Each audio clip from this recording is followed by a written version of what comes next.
If you are a brand new player in Warpath and you are just getting going and you're trying to figure out what to level up first and you are sitting there and you are just completely lost and you're like, what in the heck do I level up first in my base? You've come to the right channel. This is going to be an updated, complete base building guide for 2024. Let's get started.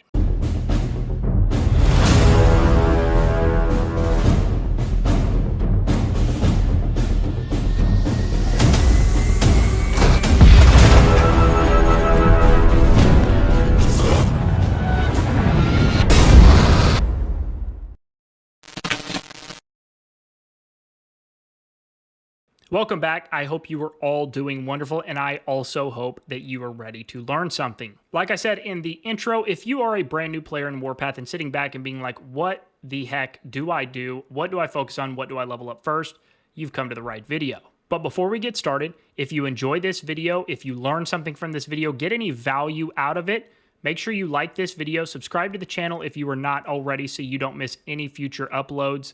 Let's try to get this video to at least 250 likes. And if you know anybody else that might be able to benefit from this video, feel free to share the video with them, let them know about the channel. Our goal is to help as many players in Warpath in 2024 as we possibly can. Now let's talk about the absolute first and most obvious part of our base and our base development. This is what everything else kind of depends on. Your tech, all of your other building upgrades, everything revolves around your command center. Your command center is kind of the core element of your base. And again, it's what everything else in your base and your technology is all dependent upon. And so taking all of that into consideration, your command center is going to be your absolute priority focus. Now, before we go too deep into this, you might be looking, if you're a brand new player, at my base on this video and being like, well, why does your base look like that?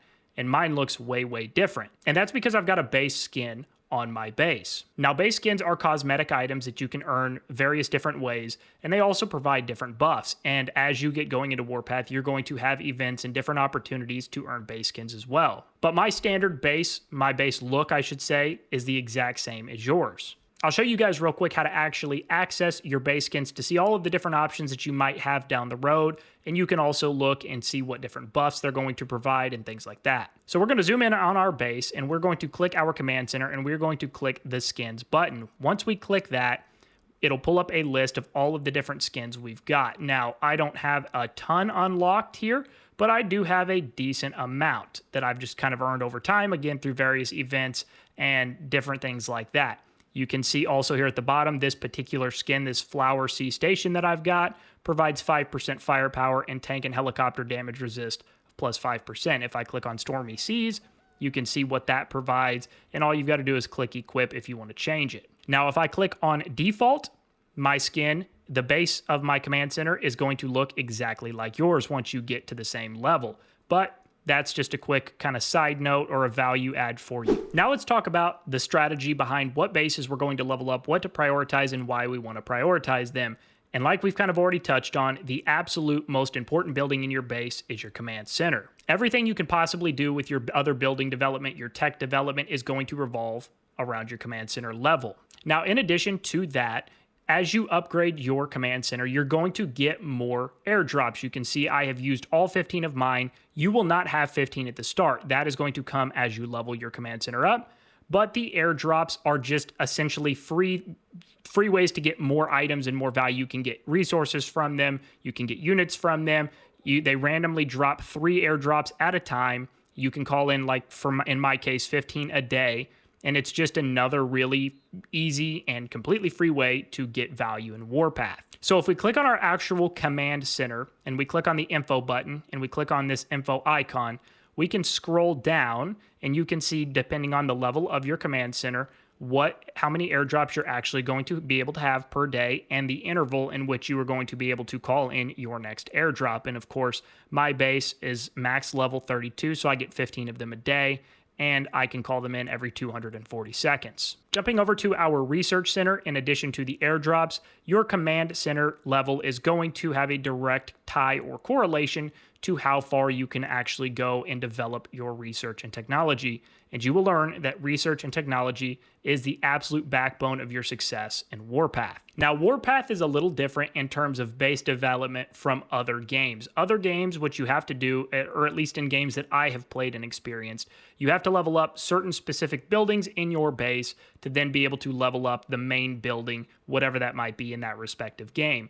But Warpath is a little different. You've got some more freedom and some more customization abilities when you're leveling things up. It doesn't force you to level certain things up necessarily, but you have to have a certain amount of build points. And you can see here under total resources, build points. You have to have a certain amount of build points to then be able to level up your command center. But you can invest in any building that you want to get your build points. And once you get enough to be able to be eligible to take your command center to the next level, then you're good to go. So you've got a little bit more freedom there, but the build points are going to be the important thing to focus on. Now let's expand on this. So we've talked a lot about our command center and the benefit of leveling up the command center, which is the priority building. But now let's talk about the next 3 buildings of importance. Right below your command center in the level of importance is going to be the research center. This is going to be the driving force of your development for both industry and military tech, which is going to include things like increasing your research speed, increasing your production speed, increasing your collection speed, and also unlocking higher level troops. The importance of your research center can absolutely not be understated. After your research center is going to be your engineering center. This is also going to be very important because this is where you are going to be able to produce building material, which is going to be what you need, or some of what you need, in addition with resources to actually level up your base buildings. So without leveling up your engineering center, you're not going to be able to level up your base buildings. And then obviously you've just ran into a huge problem. And then the next building of importance is going to be your Alliance Liaison Center. This is going to be an incredibly important building. We're going to get back into the Alliance Liaison Office here shortly and talk about why it is such an important building to focus on. So now we're going to kind of backtrack and we are going to get back into our Research Center and we're going to discuss specifically why your Research Center is so important. When you first start out in Warpath, you can see I have a lot of different tech trees unlocked and available to me. When you first start out, you will not have all of these tech trees. You will only have 2. Those 2 being industry and military. These 2 tech trees are going to be the absolute foundational pieces of your development in Warpath, and they are so important to prioritize and focus on. Your industry research and technology is so important because this is where you're going to be able to get research speed buffs, production speed buffs, and also collection speed buffs. And I can't express to you how important industry research is. It is arguably more important than military research. It is a war game. We all know that. I know when you first start playing, you have a tendency to just want to jump in and start fighting right away, which is good and as you should want to and should do that. But without industry research being a priority, you're going to fall behind as you continue to go in the game. You might get a little bit of an advantage early on focusing on military, but everybody who focuses on industry, trust me, is going to regain that advantage. So don't necessarily neglect one for the other, but make sure you prioritize your industry research. And I would encourage you to completely max out your industry research tech before you even worry about maxing out your military tech or any other tech tree for that matter. Again, you're going to get things like collection speed. This is going to increase a universal collection speed bonus, so it doesn't matter what of the 3 resources that you are actually going out and collecting, it is going to increase the speed that you can collect all of those resources. Very, very important. You've got to have resources to develop your base and to upgrade your base buildings. So the faster we can collect them, the faster we can grow and develop. And then in addition to the collection speed, you're going to have tech research speed and also production speed. Like we said, the faster we can produce building materials on top of how fast we can collect resources,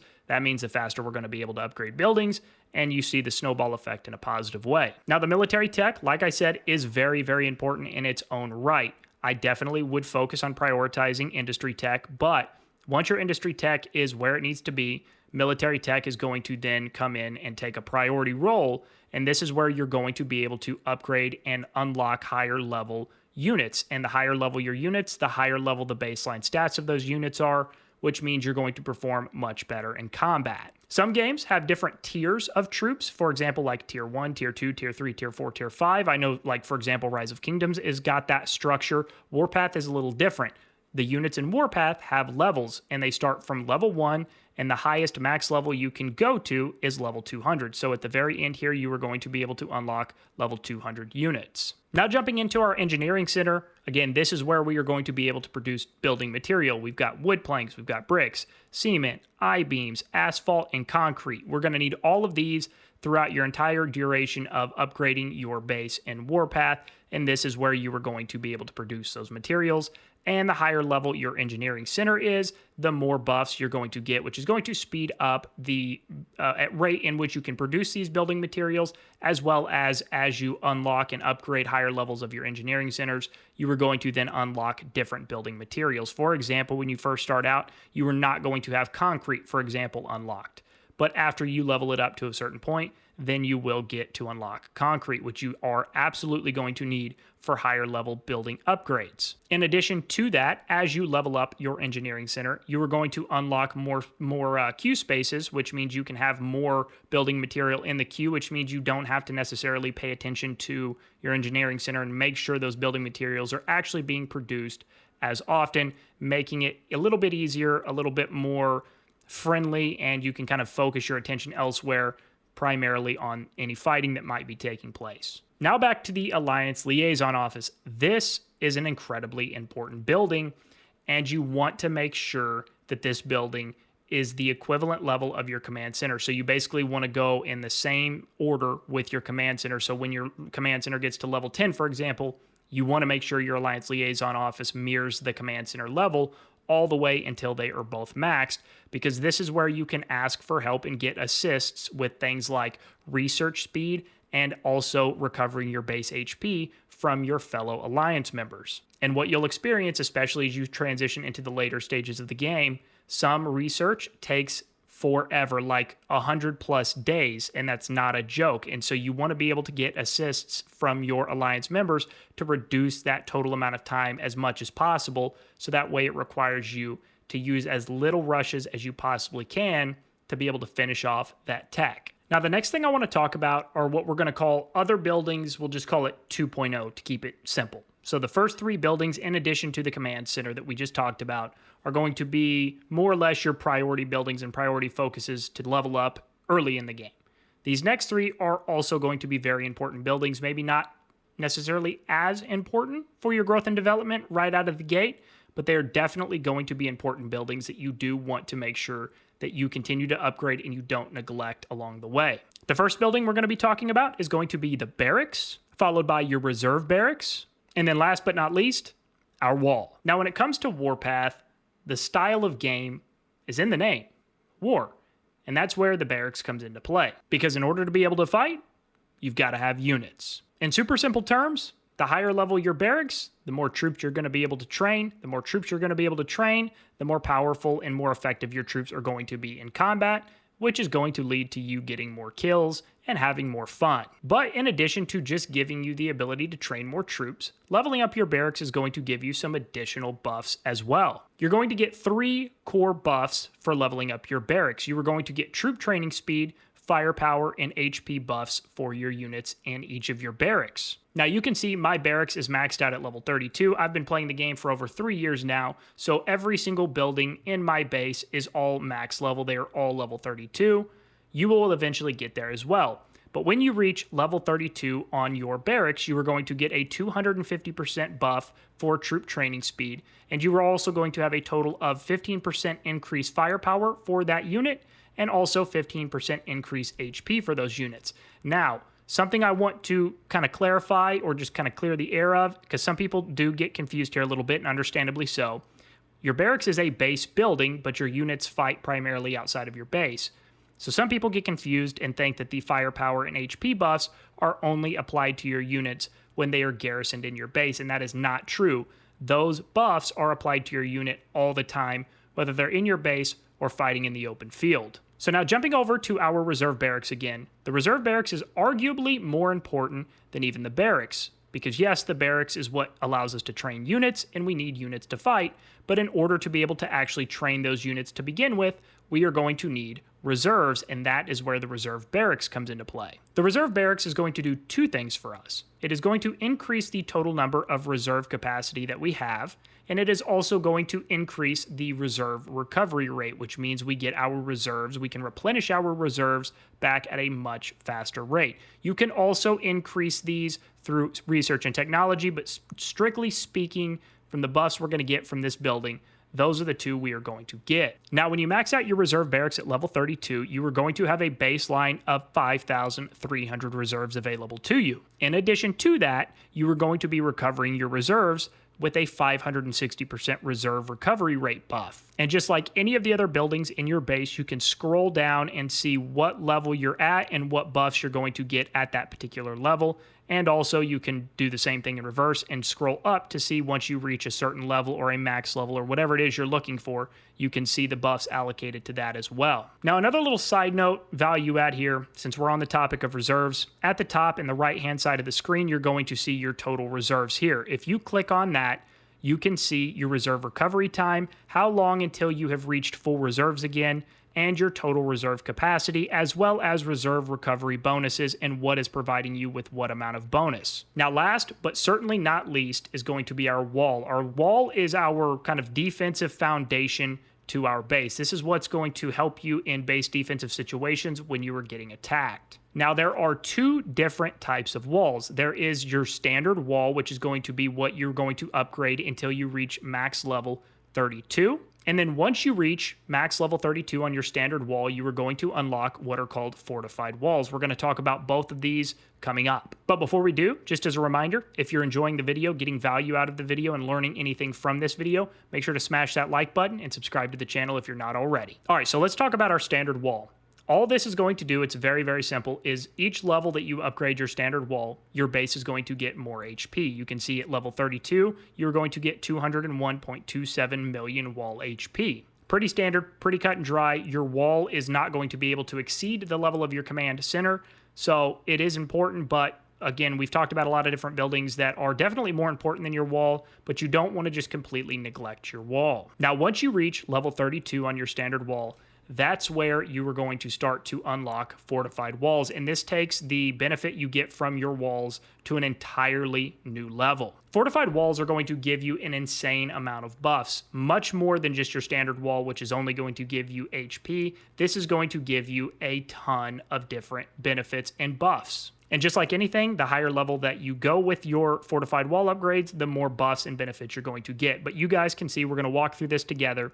As you unlock and level up your fortified walls, you're going to get base damage resist buffs. You're going to get base damage resist versus bombers. You're going to get watchtower firepower, aircraft firebase firepower, watchtower damage, anti-aircraft firebase damage. And of course, in addition to that, you are going to continue to increase your total wall HP, which is only going to help increase the strength and survivability of your base. So fortified walls are extremely helpful. They do provide a lot of benefit. And as a side note, if you do want to get a more in-depth video that's a guide video breaking down fortified walls and the appropriate strategy for fortified walls, I've got a video dedicated to that specifically, so make sure you go check that out. But like I said, think about fortified walls just like your standard walls, except they're on steroids. I hope you enjoyed this video. I genuinely hope you learned something from this video. Like I said, if you did get some value out of this video, if you learned something, and you know somebody else that could benefit from this video as well,